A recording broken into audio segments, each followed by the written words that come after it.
Hello, people. It's my birthday, and I was thinking of some of the birthdays I've had since about 18. They've been difficult, very memorable, and rewarding, but difficult. The 18, this one, my dad was working in Thailand, and he was flying in to Midland, Odessa, and I stayed up most of the night or real late cleaning my room. Then mom come in there and said that dad had been in a car wreck on the way home from the airport at Big Spring. And so she took off. He was all right. We knew he was all right, but she took off to go there and get him and come back. So that's 200 miles round trip. I take that back. From Sweetwater, Big Spring back. About 150 at least. 160. I'm entered in Van Horn, Texas the next day. It's 304 miles from Sweetwater. I looked it up on the on a map, not on maps, on a map, like a magazine map. So I take off driving. I just stayed up all night. It was late enough where I thought, well, I'll just keep going. And so I cleaned my room. And I took off at like 7 in the morning to go to Van Horn. And I stopped in Midland, Stanton. Right there where the Army Reserve store is, there used to be an old, right across the street, on the access road, on the north side access road, there was an old store. And I bought these deals I'd never seen before or heard of them, Vivarin. It said take one every 4 hours. So I took one every hour for like 4 hours, and then drove to Van Horn. I had some mayonnaise and bologna sandwiches in a little ice chest that I made, packed my lunch. And then I drew T33, Tommy Owens, big old white bull. He had knocked these two teeth out here in Rankin a couple years earlier when I was 15. He had put those teeth under my tongue, but they were still attached at the root. They're still my teeth. So I got on that bull, and he dealt with me handily within 3 or 4 jumps. And then I started feeling kind of queasy leaving there. And I made it back around Big Spring, on the other side of Big Spring, I think near Cahoma or something. And I was having a rough time. I pulled over. It felt like I was having a heart attack. I was dating a girl in Colorado City, and this wasn't before cell phones. It was just before I had one, years before. So I stopped at Haley's house in Colorado City, and I would just look like death, felt like death. I just really couldn't go any further. There's only 30 miles more to Sweetwater. And I was a lifeguard at the Roscoe Pool. My mom was also a certified lifeguard. We got a hold of my mom, and she took my shift that Sunday. I stayed and slept in Colorado City. I told my mom that it was probably food poisoning or something. Years later, I told her it was Vivarin. That stuff is not good. Don't do it. So that was when I was 18. I made it and survived. Then another memorable one, I was driving for Luke Branquino. I think this is my 21st.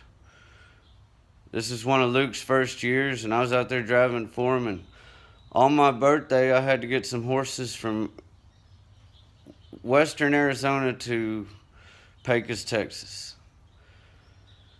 So I take off driving, and I believe it was on this trip.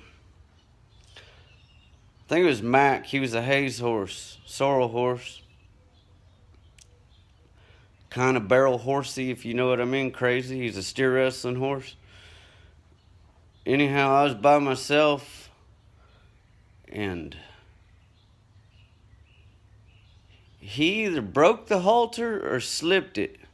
But I was unloading him to walk, or he was loose. He was already loose in the trailer when I opened the back door, and I didn't check for it. It never happens. I learned a lesson. This dude got out in a probably 5 or 10 acre parking lot, dirt lot in the back of a truck stop in New Mexico. I don't even know if I told Luke about this. It took me a couple hours in a grain bucket. I finally got that dude caught. Uh, it could have been a career-ending deal for a driver, if you know what I mean. That happened one other time. It wasn't on my birthday. This girl, I stopped in Wyoming or something, somewhere where you don't typically expect liberal assholes, ignorant ones. But I had to get diesel. Everybody was asleep in the trailer. It was just me awake, and I was driving. So this girl's right there. She goes, "Can I pet your horse?" And I said, "Yeah, go for it." And so I get diesel and I take off. I get to where I'm going a couple hours later, and I go to open that back door, and here's a loose horse. I get that door shut. That bitch, and I say that to accurately describe her and what she did to me. That bitch had undone that halter, thinking that she's doing this horse a favor. That you don't undo a child's seatbelt. This horse, I got him in that trailer where how he needs to be to make a ride safe. And this ignorant, I'm going to blame it on liberalism and not estrogen, because I know there's a lot of girls that know how to take care of animals. She's just ignorant, and I bet she votes to the left. That stupid bitch is probably going to vote for Hillary. Anyhow, back to my birthday. That was another trying deal. I made it there. It was all good. And then last year on my birthday, the day before my birthday, I was a labor hand for J.D. King, because that's all the work I could find, and it pays per diem, so it's good. And Corey Dixon was the weld boss, and he come to me on the 29th about 3 o'clock. And we're having break, and he just looks up at me and he goes, "Well, you want to test tomorrow?" And I, "Yeah." He goes, "All right, be at the yard at 7. So then I did. My boss, the crew boss, was Steve Jones. He's a welder and a Superman. And there's 8 or 9 of us sitting there, and I think Corey left, and I said, "Hey, Steve, you think I go early out and maybe go put some pipe together?" And he goes, "You serious?" And I said, "Dude, I haven't made like a real weld in months." And he goes, "Yeah, go on and get out of here." And so I went over there, and it's 2-inch heavy wall test, like 160 wall or something. Not a very big hole inside. And I didn't have the proper flashlight. Also learned a lesson from this. The testing company that we use, there's 2 brothers. And I put a bead in it, and they told me, "All right, go ahead." And I took it all the way out, and then they're checking it out. And that younger brother, he's looking in there, and there's a spot he don't like. He's questioning it. And that older brother, he looks at it, and then they get a welding rod, and they scratch it off in there. Stuff I should have done. So they're looking at it, and I didn't think there was any IP, which is insufficient penetration, because I really milked one in there. I soaked it in there. And so they study this for 10 minutes, and they're in a quandary. That older brother, he goes, "Man, let's just cut straps out of it, see what happens." So I laid my straps out, cut them, and I looked inside there. It wasn't IP. It was a lower spot tying into a tack, but it wasn't IP. It was all legal. But they could have called me out visually, and we never would have known, outside of me cutting it open and then going back and crying, and which wouldn't have done any good. I would have just been right all to my lonesome. Anyhow, and without a job. So they went ahead and cut straps. I stayed out of that spot. I looked at it, and then I got it away from everything. I kind of hid it in the spot of my truck. I didn't need anybody kind of just checking it out, so I just put it away. We bent my straps, and they all worked, and now I became a welder. And then I told that older brother, I said, "Man, you don't know it, but I said, today's my birthday, and you probably just give me the best gift I'm going to get."